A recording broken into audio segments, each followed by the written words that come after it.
All right, guys, welcome back to the Inside Game. I am your host, John James, and today I'm here with a special guest, one of my good friends, Kalisha. How you doing today, Kalisha? I'm doing good. I'm glad to be here. I feel like the last time we met up, like we were like at different situations in our lives. Oh no, for sure. This is definitely this is really going to be an update for the both of us because we haven't seen each other since Probably like 2 years? No, I say a year and a half. I saw you at the gym one time. That's true. So I saw that you was at a the small gym. update. But that was at least a year ago. That was. Whew, so it's been a minute. We got a lot to catch up on. We do. A lot to unpack. A lot to unpack. What I did want to get into first is that you've been very open on social media about your spiritual journey. I have. And so I just want you to kind of take me and take the audience through that whole process and getting closer with the Lord and what challenges you faced, what obstacles you faced to even get to the point where you're at today. Because I know you're probably still, working on it. Definitely. But you probably came a long way as well. So if you want to detail that, we're all ears. So I think the last time initially where we were like rekindling and as far as our friendship, I was at a completely different stage in my life. I was fighting a lot of sin. I just was like following the world a lot, and I feel like that made me feel so lost. I was finding fulfillment in things that weren't of God, it was of this world. So I feel like initially, like my journey, it was challenging and it still is. Obviously following God, people are like, oh, now that you follow God, things are going to be perfect. It's not, and I'm still fighting through these challenges. But towards the beginning, whether it was just dating, my career, I felt like there was just that one breaking point where I was like, okay, like I really need to lean and trust on God. Like I need to have faith in Him and not myself, because I was at a season in my life where I was like, oh, God is going to do this, He's going to do that, I'm going to move here, I'm going to be married by X, Y, and Z. You had it all mapped out. Yes, for myself. And I'm like, okay, so who am I to tell God that all of these things are going to happen? And I feel like I trusted my own plans so much that God was like, no, let me reroute you. Let me show you the way. So I think like with those challenges, it definitely helped reshape and build me to where I'm at today. Like becoming a part of like my church, not just going to church, but actually building that community and having people that direct me closer to Him has also helped. Yeah, it's been a journey. Yeah, Really it sounds like a journey. Did you have like a epiphany type moment? Like where you were, I don't know, just you may have felt like you were off the rails a little bit and you just had one, was it a night where it was super emotional and you're like, what am I doing? Yes. Or was it kind of like a gradual? Yes, so no. Alex Versace, love my girl, she witnessed it. Like when I was saved, I was like bawling out in the middle of the living room. Me and Alex were still living together at the time. And she's like, are you okay? Like, what is wrong? Like, I was just emotions. Yeah. Like, I was just not myself for like a couple of months. It was really dark. And like the only way that I could get out of that, I realized that God was the answer. And I found myself around people that would do just like witchcraft. I was around people that just were following the world and a lot of sin, and not to say like I'm perfect, but it wasn't leading me anywhere. So it was a huge hit, just one random night, and I'm like, oh. So, you said something's gotta change. Something's gotta give. Was your day-to-day, like how did you feel mentally day-to-day before embarking on this journey yourself? Were you more sad waking up, or were you just less happy overall and you could feel it weighing down on you as days went on and stacked? Good question. It was a lot of anxiety and anxiousness. Like I would wake up overthinking like, oh my gosh, I remember I said something a week ago, blah, blah, blah. Like I was waking up late for work, and that's just not like me. And every single day it was like a mental challenge of just overthinking and letting the enemy overpower me. And then I was like, wait, why am I giving him so much power? Like there's a true higher God. I feel like just initially that breakthrough is like what really, really helped drag me out of that dark place. And just going back thinking, I'm like, I'm not re-triggered, but I'm like, oh, I wish I could give like the old cliche a hug because my girl was really good. But sometimes that's how it has to go. You have to go through that to even get to that point where you want to change things around and kind of reinvent yourself. With that journey, do you see yourself setting different standards for friends or relationships of what you look at now when you're meeting new people or trying to see who stays in your circle and who you kind of have to branch off from a little bit? Ooh. No. I will say there were and still are, there's some friendships that I definitely need to kind of pack up and get going. And it's really hard because some of those friendships are people that like are my rock. Like they will fight in the streets for me if somebody looks at me the wrong way.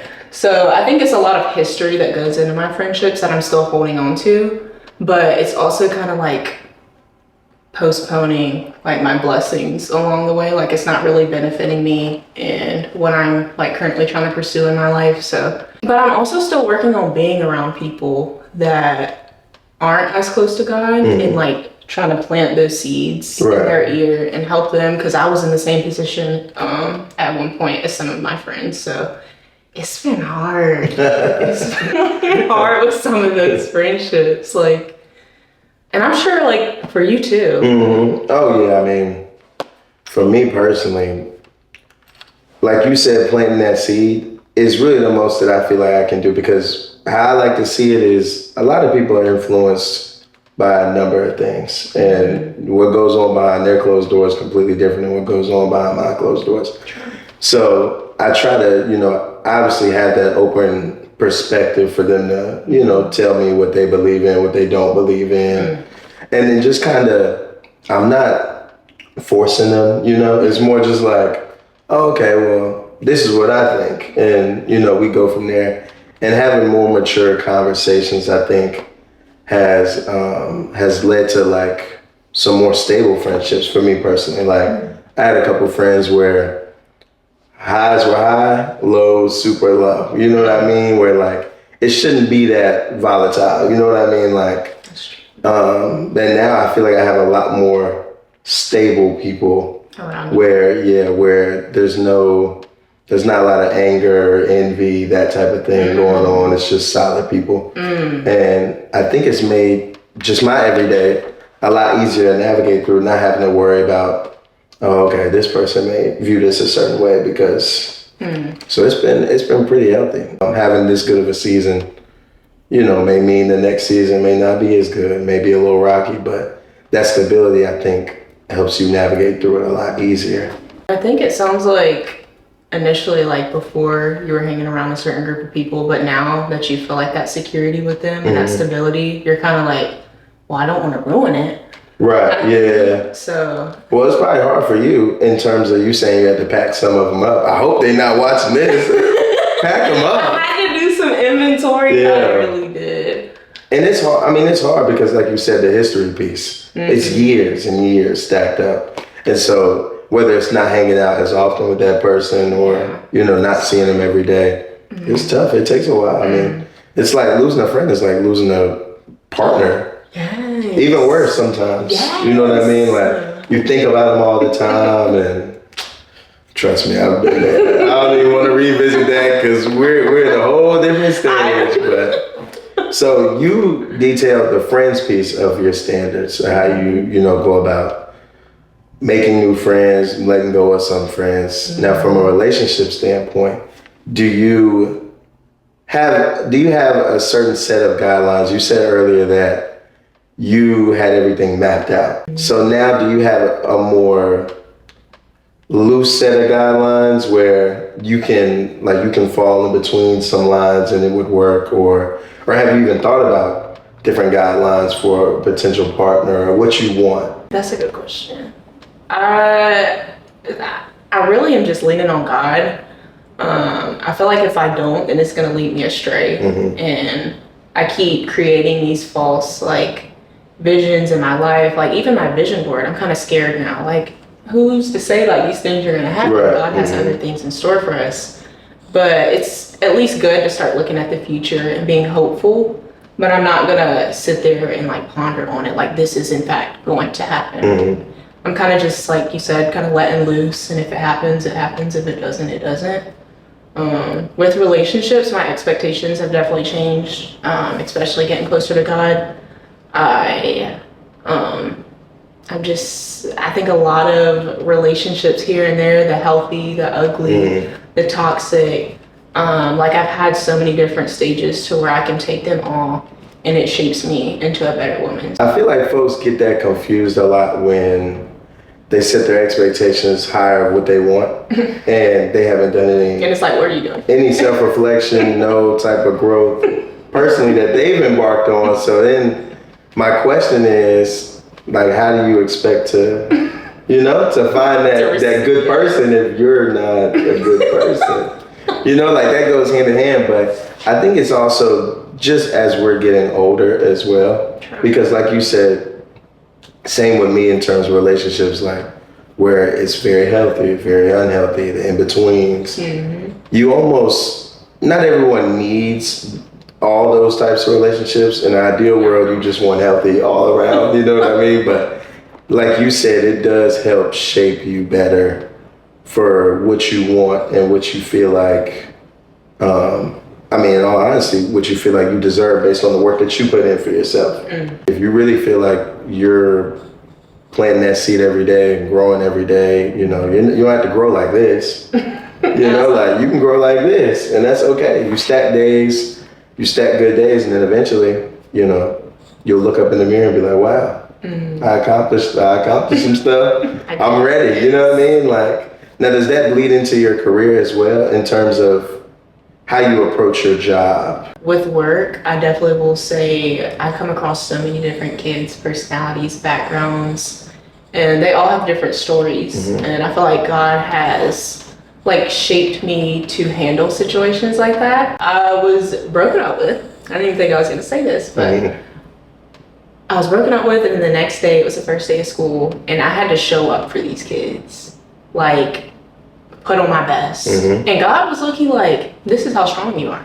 Like, let me show you that you don't need a relationship to feel fulfilled, or you don't need certain people or objects or things or materialistic things in your life in order to feel fulfilled. So like just being rooted in Him has really helped shape me into my career a little bit better, especially with being in grad school. Has definitely been a challenge on top of work, but I'm really just like praying to God, like bring me through it, and He will.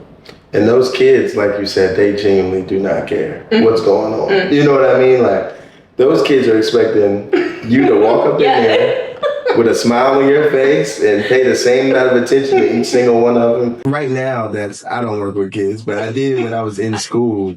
And no matter how bad of a day I was having, it's always like Mr. John got to walk up in there and like sing with them and dance with them. And, and once that happens for like a decent amount of time, it made me realize like, no, this is what fulfillment feels like, not like working at your local smoothie shop. No offense to anyone that does that, by the way. But if you don't have a real passion in that and a real drive in that, you're not going to feel that sense of, okay, these people need me to be at the top of my game, even when I don't feel like I'm at the top of my game. Since then, like, or at least like this past year, are there any challenges that really like you felt kind of set back that God's like pulled you out of? For sure. Oh my goodness. Where do I start? No, so with the sports betting stuff, now obviously gambling is not to be taken lightly because a lot of people do get addicted and a lot of people don't know when to stop or they don't know how to manage their money. And I was posting on TikTok every day with my old account. I had an old TikTok account and the account got banned. So the account got banned. They said if I submit an appeal, they'll have an answer within 30 days. They did not have no answer. So my account was just suspended. And I was at a crossroads to where The community that I built a couple years ago wasn't really growing like I wanted it to. It was kind of just stagnant. It was less interaction. The people were kind of out of it because they sensed that I was out of it. And I just had kind of a moment where I sat down and really assessed everything that I was doing. And I was like, that side of it, if I'm not doing it to try to like help people out and help them manage their money, and I'm kind of just doing it for like the money only, I saw myself getting like way too focused on that side and less focused on my actual job, like my actual career. And it reflected in my work there. And so my overall just work ethic was down when my account got suspended. And this wasn't even that long ago. This is 6 months ago, maybe. I made another account and was posting every day and really interacting with people and trying to get people away from bad habits, because you can't take away something as serious as gambling. You can't take it all the way away immediately, because that's not how you break a habit. So what I try to do first is, okay, what are you doing? I have people lay out a plan, like what are you doing currently day to day with your gambling stuff? And then I try to kind of scale it back slowly to the point where they don't feel as dependent on it anymore. And it's a lot easier to break that after that. Now, don't get it twisted. Do I still put my picks in the chat for people to use? Absolutely. But my goal is, instead of 700 members that are just hungry, it's 700 members that know how to manage their money. And we're treating it as if it's an investment month to month. And that's my overall goal with it. But I didn't know that until I had that sit down moment. Wow. Where I was like, how do I want to, like, who do I want to be known as from this side versus my actual career? And I think now I'm at a good balance where it's a lot of positivity. It's less negativity. And I feel like that just helps me on my day to day. I genuinely feel happy every day. And it's wild because when you're not happy every day, you don't think about that you're not happy. But you only, because you're just like, all right, whatever. Like another day, let's just tackle the day. Even tying that to relationships, it's like in this current moment, I'm not hyper focused on being in one because I feel like I got such a groove going on right now. And it's not saying a partner can't elevate you, because they definitely can, and they definitely can make you happier. But like you said earlier, I want to make sure that I'm fully ready to jump back into that space. And because it is 100% commitment thing. Like if you want to do it the right way, like you got to be all into it, and it's not fair to whoever my future partner will be if I'm not. It sounds like you've done a lot of self-reflection. Like a lot. Yeah. So much. I have a question that just popped up in my head. Do you think that men heal slower or faster than women? Not to say that it's a competition, but I have noticed, like behavioral wise, just because that's what I'm majoring in for my master's degree. But I've noticed that a lot of men, after relationships, like to jump into something else to kind of replace or fill in that void. Like for instance, like you said, that was like your best friend. I'm sure you were used to waking up or telling them great news or bad news or something that happened with work or etc. So I feel like I see a common like pattern with men in this case. Okay, to answer, do we heal slower than women? I think the answer is yes, because I think we try to supplant that missing piece with something else quickly to try to get our minds off of it. Is that the healthy thing to do? Absolutely not. But the last thing, I think a lot of men just gatekeep their emotions a lot. And so that vulnerability piece doesn't get unlocked with a lot of people. So the best thing that we do as men in our heads is to replace something that, we were otherwise lacking in that moment. And that short-term gratification, I guess, rather than that long-term sustained happiness. And I think when that happens, that's why we get guilty a lot when that does happen. That's true. Because we then think about it and we're like, why did I do that? Like what did I gain from that? But it's a maturity thing to even get to the point where you have that conversation with yourself. Why did I do that? When you're immature, you don't even have that conversation. You just keep going. And so like, me personally, I can attest to both sides. I've done you know what I mean? Like just move to the next and like try to just suppress feeling. And I've had the side where I was talking to a girl, I'm not gonna say where she's from the Midwest, right? Met her one time.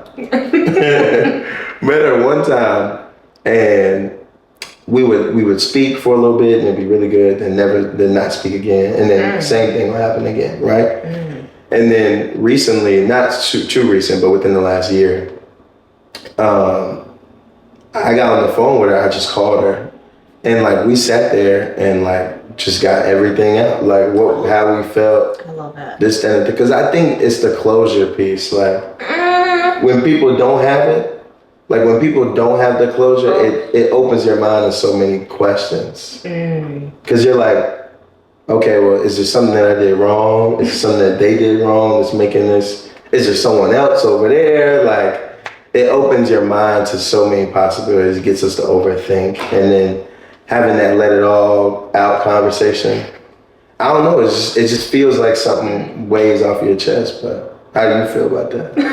You had some strong sounds came from Kalisha during that answer. So I want to get your take on that now. I don't know. I feel like with closure, like, I don't know if I believe in it anymore. Really? I never got answers of what initially happened in the past, like a couple of months ago. Like, I just don't know. Like, I did have a lot of questions and, like, kind of like you are wondering, like, are they talking to somebody else? Or are they doing this, and that?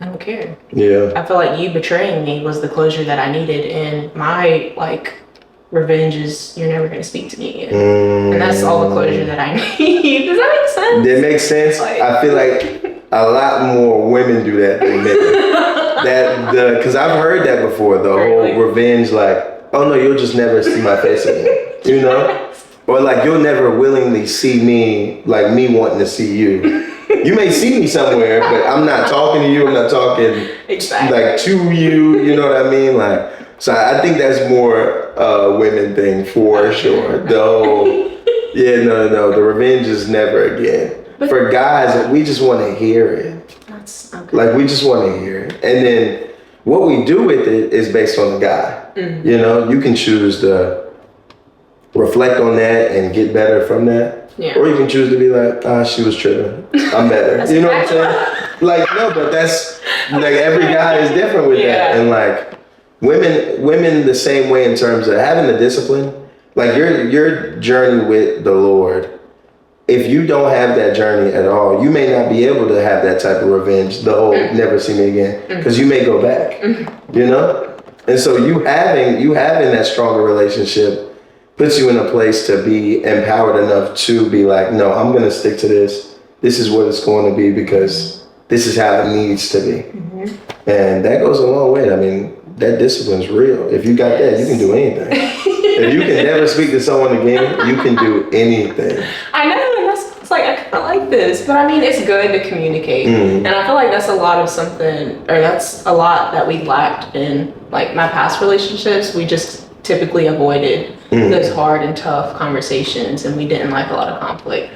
So I mean, it does, like, it shows me that in the future, like, I can't just keep avoiding those hard conversations, and it does give me a little bit more hope, because I mean, you said you felt better after communicating immediately. So, and like going to bed that night. Really? I was like, wow. Yes. Because, well, let me rephrase that closure thing then, because now I'm thinking about how you said it. Closure works when there isn't a toxic element to it, I think.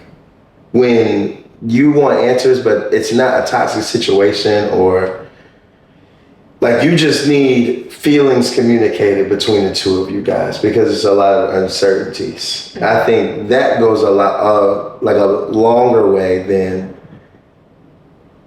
some type of toxic thing happening, whether it was cheating or talking to somebody else, or even abusive relationships. You know, you can be verbally abused as well, not just physical, folks calling you out your name, that type of thing. Like, then your revenge piece is even more valid. You know what I mean? Like, no, you're not a good person to me. Mm-hmm. So no, you don't have access to me no more. I don't want to give access to you no more. You know what I mean? But when it's not toxic, it's more when I mean the closure piece is major. Like, Yes. when you think the person's a good person, they think you're also a good person, and you guys communicate that stuff out and just make the decision like, okay, it's just not our path to be like romantically together, partners, and then that was that. But I definitely understand your side of the revenge part. I don't personally do that because